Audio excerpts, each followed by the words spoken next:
We've seen almost every ring of hell now, with the only exception being the Envy ring. And with that in mind, and some lines from Asmodeus in the most recent episode, I think we can safely say that the Greed ring is probably the most dangerous ring to live, or even visit. So let's talk about why.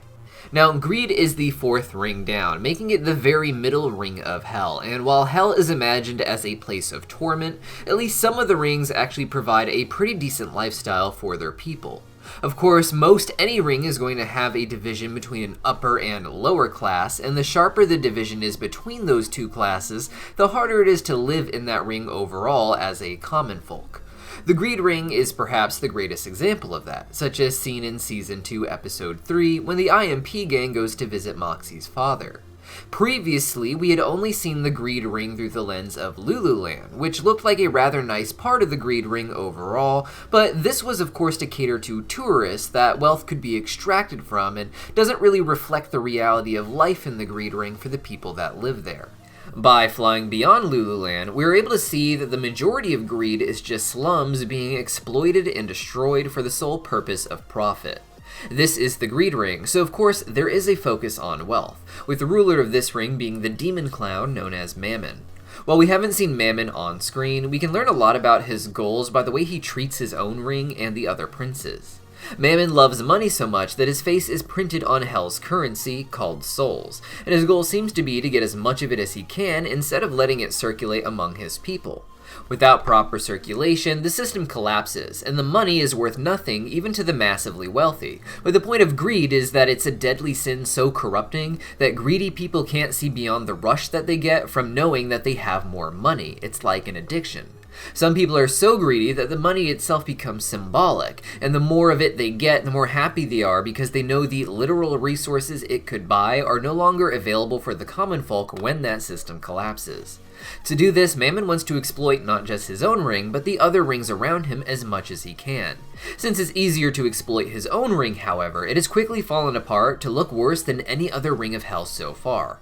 To help with his plan, Mammon has created essentially two classes, the upper class, which is largely made up of loan sharks, and the lower class, which appears to be largely made up of imps. Now, Mammon shouldn't be above exploiting his own population, and likely does in many ways.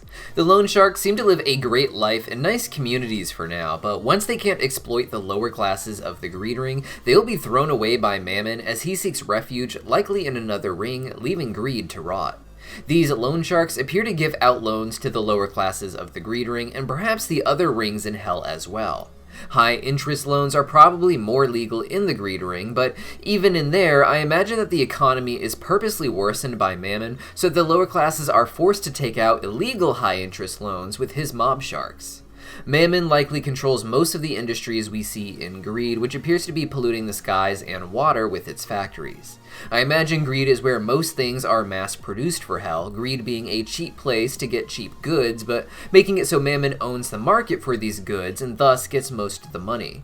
He would likely offer very little pay for these jobs that the lower classes would feel forced to take without any other options, while getting paid so little that they still have to take out those high-interest loans just to get by. Now, to extract as much wealth out of the Greed ring as possible, Mammon first had to flood the Greed ring with some of his own wealth to create the infrastructure and factories and provide jobs for the people. But to get even more money out of them, he would keep the pay so low that they would have no choice but to take out those high-interest loans, keeping them in debt to him and spending as much of their lives as possible trying to find more work that they can do and more ways to save money so it can go right back to Mammon.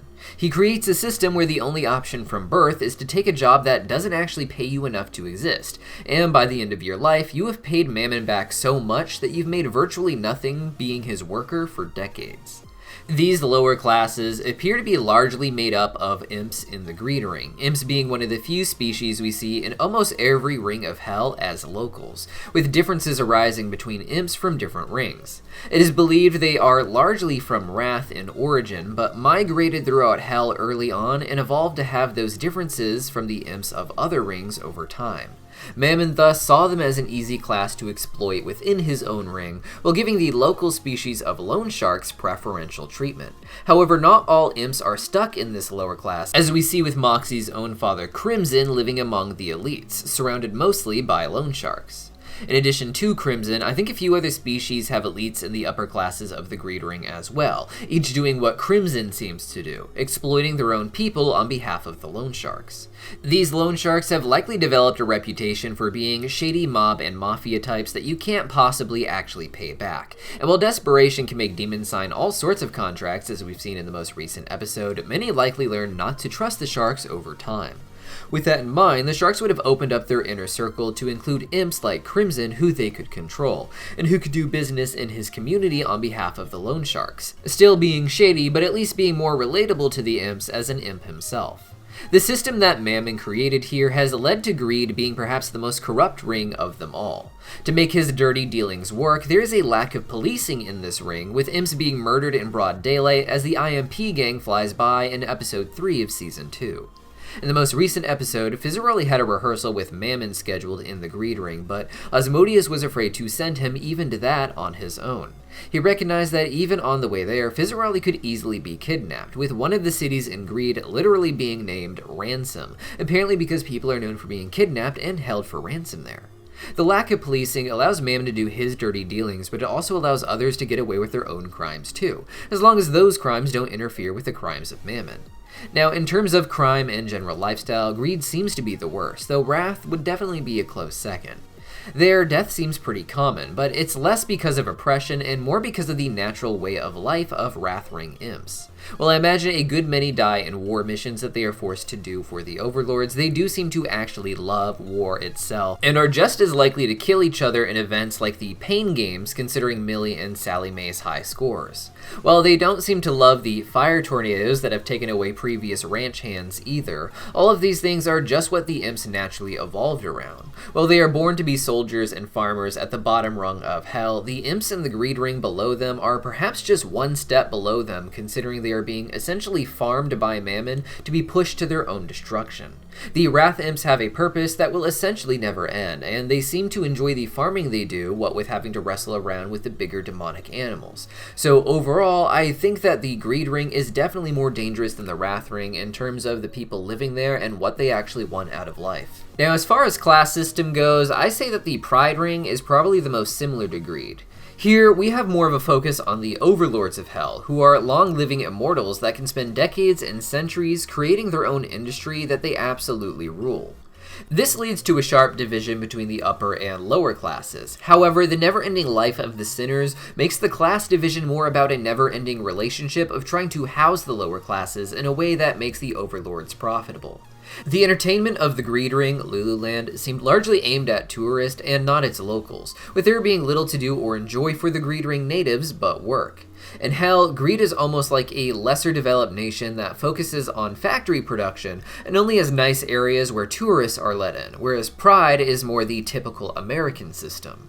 This system is still based on milking people for as much as you can, but more so based on their vices than their actual labor. In the Greed Ring, overlords want you hooked on drugs, watching TV, movies, and adult films, scrolling on social media, and that sort of thing.